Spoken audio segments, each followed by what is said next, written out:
संत रामपाल जी महाराज दहेज मुक्त शादियों के रूप में एक ऐसे समाज का निर्माण करवा रहे हैं जिसमें आगे चल के ना किसी बेटे को मारा जाएगा, ना किसी बेटी को प्रताड़ित।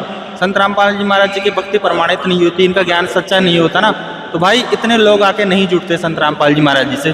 संत रामपाल जी महाराज जी का जो ज्ञान है ना, उनका कहीं ना कहीं जो आम समाज में ना विरोध रहा है, तो उनके वो भोग लगाते हैं। हाँ, कहीं हमारे आम समाज में धारणा है कि बेरोजी का तो प्रसाद ही शराब होती है। हाँ, तो नमस्कार दोस्तों, स्वागत है आपका अंश कबीर यूट्यूब चैनल के एक न्यू फ्रेश एपिसोड में। भी जब मेरे पीछे देख रहे होंगे आप, ये ना सतलोक आश्रम सोजत का जो सत्संग पंडाल है ना, वो है। काफ़ी सारे क्राउड है यहाँ पे, काफ़ी सारे भक्त लोग आए हुए हैं। एक भगत जी है ना मुझसे जुड़ चुके हैं, तो इनसे पूछ के इनसे जानने की कोशिश करेंगे कि इनके भगत जी को संत रामपाल जी महाराज जी के शरण में आए कितना टाइम हो गया, और संत रामपाल जी महाराज जी के शरण में आने के बाद में इनको क्या क्या लाभ प्राप्त हुए, या संत रामपाल जी महाराज जी के शरण में आने से पहले इनकी लाइफ कैसी हुआ करती थी, तो सब कुछ जानने की कोशिश करेंगे भगत जी से। हाँ, तो भगत जी पहले सबसे पहले अपना इंट्रोडक्शन दीजिए, आप अपना नाम बताइए और आप कहाँ के रहने वाले हैं वगैरह वगैरह सब कुछ। सर साहिब जी, हम पाली राजस्थान से हैं। हमने गुरुजी से मतलब 2012 में नाम लिया था, बरवाला में गुरुजी के दर्शन वगैरह किए। अब ये बताइए भगत जी, संत रामपाल जी महाराज जी के शरण में आने का कारण कैसे बना, कैसे आना हुआ आपको? भाई कहीं से कोई पुस्तक प्राप्त हुई या कि संत रामपाल जी महाराज जी के अनुयायी ने आपको संत रामपाल जी महाराज के बारे में बताया, कैसे आना हुआ आपका? हमारे भाई हैं कोई, तो उन्होंने किताब पढ़ी ज्ञान गंगा, तो उन्होंने बोला भाई ये मोक्ष का मार्ग है, और यहाँ जाने से मतलब ये शराब वगैरह और सब आर्थिक स्थिति अच्छी हो जाती है। तो मैंने सोचा चलो ठीक है, यहाँ जाके देखते तो एक बार। फिर हम बरवाला में गए, बरवाला में जाके हमने नाम दीक्षा ली। संत रामपाल जी महाराज जी के शरण में आने से पहले क्या कोई आप नशा पता भी किया करते थे?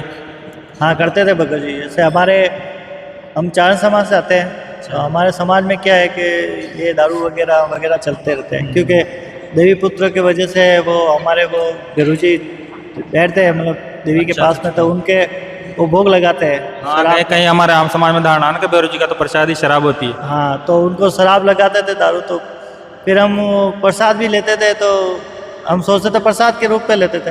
फिर धीरे धीरे वो शरीर को अच्छी लगने लगी, फिर हम ऐसे लोगों के साथ बैठने लगे, तो रेगुलर पीने भी लगे। हाँ, मतलब कहने का मतलब आपको आदत पड़ गई उसकी ना। अब आप ये चीज़ बताइए भगत जी की, तो संत रामपाल जी महाराज जी के शरण में आने बाद में क्या आपकी शराब छूटी?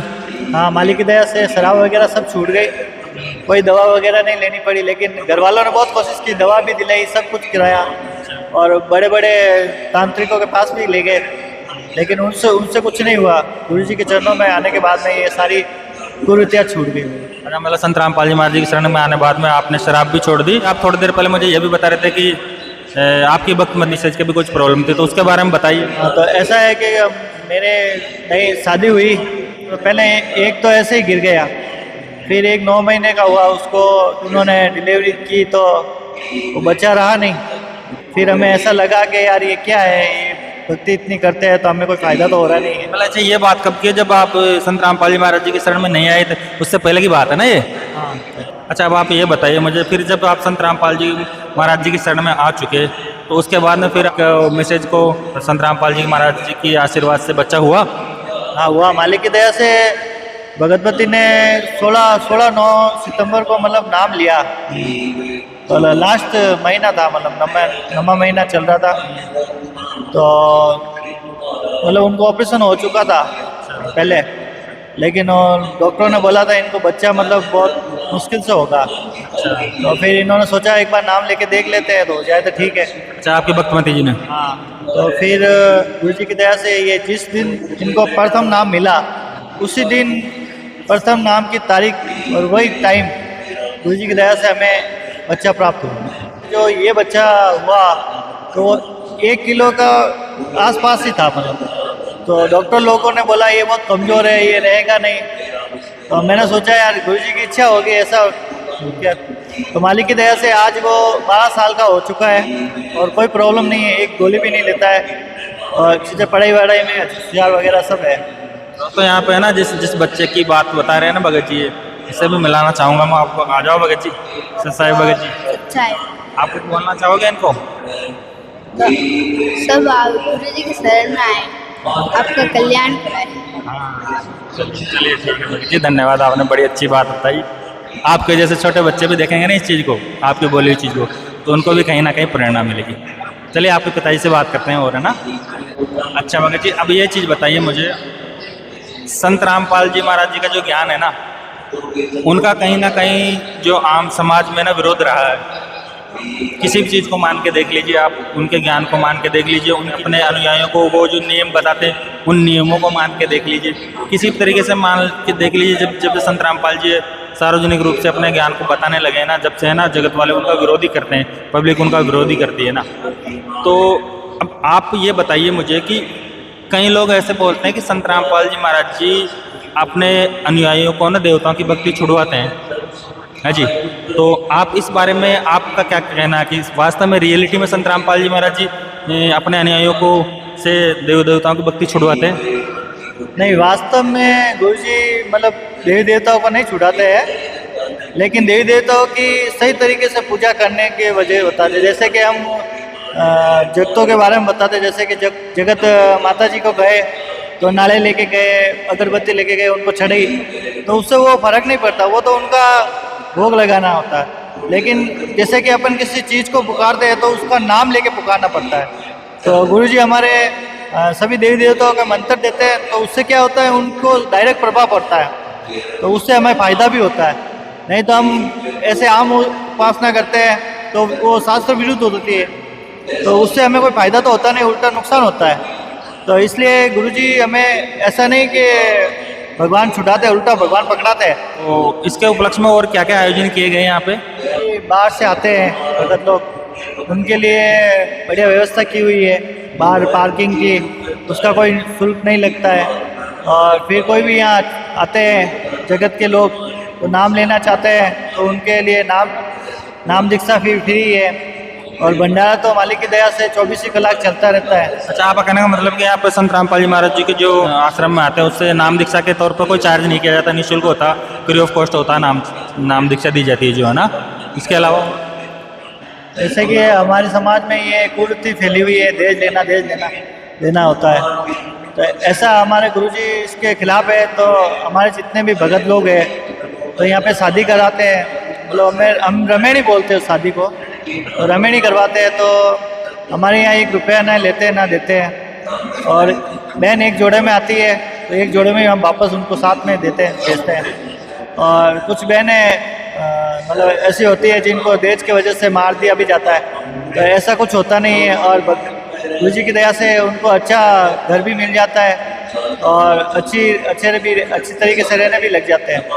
तो दोस्तों, यहाँ पे आके आप लोगों से बोलना चाहूँगा, ये दहेज मुक्त जो शादियों का इन्होंने संत रामपाल जी महाराज जी ने बेड़ा उठाया हुआ है। यहाँ पे जो भी इनके अनुयायी आते हैं ना, इनके यहाँ पे दहेज मुक्त शादियाँ की जाती है। इससे सबसे बड़ा फ़ायदा तो ये है आम समाज को कि भाई आज तक है ना, दहेज के अभाव में ना हमारे समाज में कई बेटियों को जिंदा जला दिया जाता है, कई बेटियों को मार दिया जाता है। यहाँ पे है ना, मैं अपनी तरफ से बोलना चाहूँगा कि संत रामपाल जी महाराज दहेज मुक्त शादियों के रूप में एक ऐसे समाज का निर्माण करवा रहे हैं जिसमें आगे चल के ना किसी बेटी को मारा जाएगा, ना किसी बेटी को प्रताड़ित किया जाएगा, और ना ही किसी बेटी को अपनी जान से हाथ धोना पड़ेगा। क्योंकि जो खर्चा होता है ना, फ्री ऑफ कॉस्ट होता, कोई भी खर्चा करना नहीं होता यहाँ पे, 1 मात्र रुपये का भी खर्चा करना नहीं होता।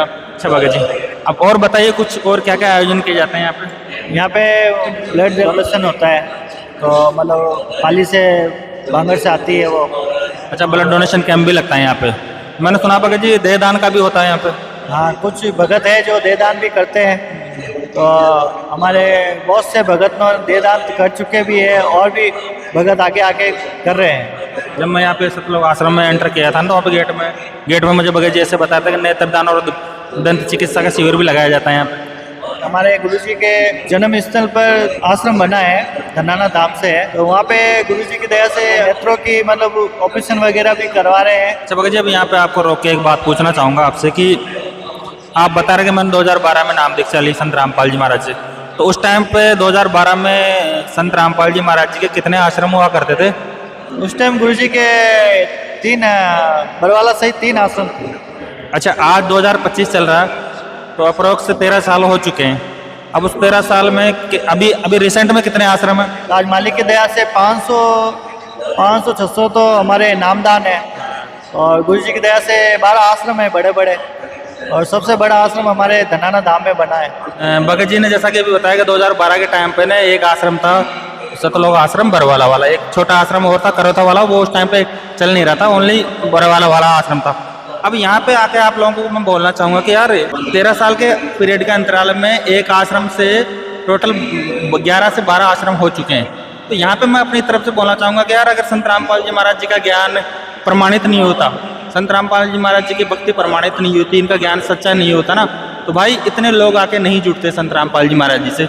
और अगर इतने लोग आके नहीं जुड़ते हैं तो फिर संत रामपाल जी महाराज जी को इतने आश्रम खोलने की कहाँ जरूरत थी। तो यहाँ पे आके आप खुद समझ सकते हो कि अगर ज्ञान में कोई कमी होती ना तो इतने आदमी नहीं आके जुड़ते, इतने आश्रम भी नहीं आते। तो आप मेरे कहने का मतलब समझ चुके होंगे कि मैं क्या क्या कहना चाह रहा हूँ। अच्छा एक चीज़ बताइए भगत जी, पूरे साल भर में संत रामपाल जी की महाराज जी की ओर से कितने आयोजन करवाए जाते हैं? साल भर में 6 भंडारे होते हैं बड़े बड़े। अच्छा, जैसे कि 2 तो हो गए फरवरी में, और एक होता है जून में, एक मार्च में, एक जुलाई में, ऐसे करके 6 बड़े अच्छा ये जो आप 6 भंडारे बता रहे हो, जो सभी 11-12 जितने भी सतलोक आश्रम में सभी में करवाए जाते हैं, जैसा यहाँ पे हो रहा है और सभी आश्रम में बिल्कुल एज इट इज जैसे कैसे हो रहा है? अच्छा, संत रामपाल जी महाराज जी के शरण में कैसे आ सकते हैं देखने वाले दर्शक? ज्ञान गंगा पढ़ के आएंगे तो और भी अच्छा है। यहाँ पे आके मैं आपको टोकना चाहूँगा, आप बता रहे भाई ज्ञान गंगा पढ़ के आ सकते हैं, तो डायरेक्ट तो किसी भगत को ज्ञान गंगा जो पुस्तक है क्योंकि वो प्राप्त नहीं होगी ना, तो ज्ञान गंगा पुस्तक कैसे मंगवा सकते हैं? ज्ञान गंगा हमारे साधना टीवी पर पीली पट्टी चलती है, उस पर नंबर चलते हैं, मतलब तो उस नंबरों पे मिस कॉल करने से पे फ्री आ जाती है। अच्छा दोस्तों, इनका कहने का मतलब है कि साधना चैनल पर जो संत रामपाल जी महाराज जी का जो सत्संग होता है ना, जब तो उसके सत्संग के नीचे ना वो पीली पट्टी चलती है, उसमें है ना जो नंबर दिए होते हैं ना पीली पट्टी पे, वहाँ पे कांटेक्ट करके उनके जरिए आप है ना वो जो ज्ञान गंगा पुस्तक है जो कि संत रामपाल जी महाराज जी के अनुयायी ने कई जगह उसकी सेवा करते हुए भी नजर आते हैं, तो वो ज्ञान गंगा पुस्तक उन नंबरों पर कॉन्टेक्ट करके है ना आप फ्री ऑफ कॉस्ट मंगवा सकते हो। तो भगत जी बड़ा अच्छा लगा आपसे बात करके, बड़ी अच्छी नॉलेज दी आपने, धन्यवाद। सही।